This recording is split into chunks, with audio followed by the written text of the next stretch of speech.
أعوذ بالله من الشيطان الرجيم بسم الله الرحمن الرحيم ننزل القرآن ما هو شفاء ورحمة للعالمين সকল প্রশংসা সে রব্বুল আলামিনের, যে রব্বুল আলামিন আমাকে এবং সকল মানুষকে সৃষ্টি করেছে।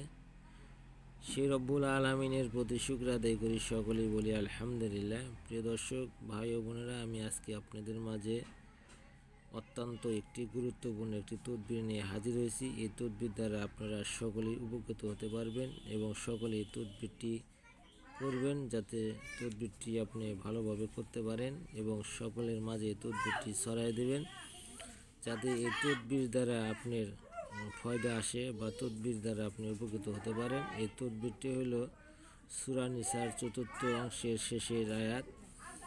এই আয়াতটা কিভাবে পাঠ করবেন আর এই আমলটা কিভাবে করলে আপনার অসুখ থেকে মুক্তি পাবেন, যারা দীর্ঘদিন যাবৎ ঘরে পড়ে রয়েছেন, অসুস্থতা বোধ করতেছেন, অনেক ওষুধপাতি খেয়েছেন, ভালো হয় না, আমি সেই সকল ভাই ও বোনদের বলবো, আল্লাহ তাআলার প্রতি বিশ্বাস রেখে, আল্লাহ তাআলার এই কোরআনের প্রতি বিশ্বাস রেখে আপনারা এই আয়াতটা পাঠ করবেন। ফাকুলুহু ফাআন্না মারিয়াম, ফাকুলুহু হানিয়াম মারিয়া, ফাকুলুহু হানিয়াম মারিয়া। এই আয়াতটা আপনারা ৪১ বার পাঠ করে যে কোনো পানির উপরে ফু দিয়ে পানিটা আপনাকে একাধারে ১ মাস খেতে হবে।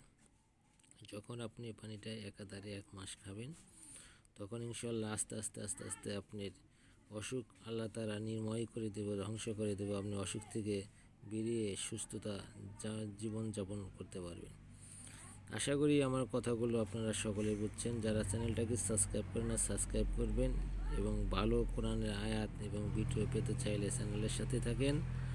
এবং যারা এই আয়াতটি বুঝতে পারতেছেন এবং অনেকে হয়তো বুঝতে পারবেন না, তার স্ক্রিনশট মেরে রেখে দেবেন এবং কোরআনের সূরা নিসার ৪র্থ আয়াতের অংশ শেষে আপনারা মিলিয়ে কোরআন থেকে আপনারা জেনে বুঝে আমলটা করার চেষ্টা করবেন। এবং যারা এই আমলটা করেন নাই, তারা ইনশাআল্লাহ আশা করি আমলটা করার চেষ্টা করবেন। আল্লাহ তাআলা কোরআনের মধ্যে শেফা দিয়েছে, সেই শেফা যাতে আপনাদের কাজে লাগে, সেই জন্য আমি আপনাদের মাঝে এই তদবিরটি এনে হাজির হয়েছি। আশা করি আপনারা এই তদবিরটি করবেন এবং অন্যকে এই তদবিরটি করার সুযোগ করে দেবেন। আল্লাহ তাআলা সকল রোগ থেকে আপনাকে মুক্তি দান করতে পারে। তার জন্য সেই রব্বুল আলামিনের প্রতি শুকর আদায় করে, আল্লাহর প্রতি বিশ্বাস করে, কোরআনের দিকে খেয়াল করে আমলটা করার চেষ্টা করুন। সকলে ভালো থাকেন, আমি ভালো আছি, আমার জন্য দোয়া করুন। আসসালামু আলাইকুম।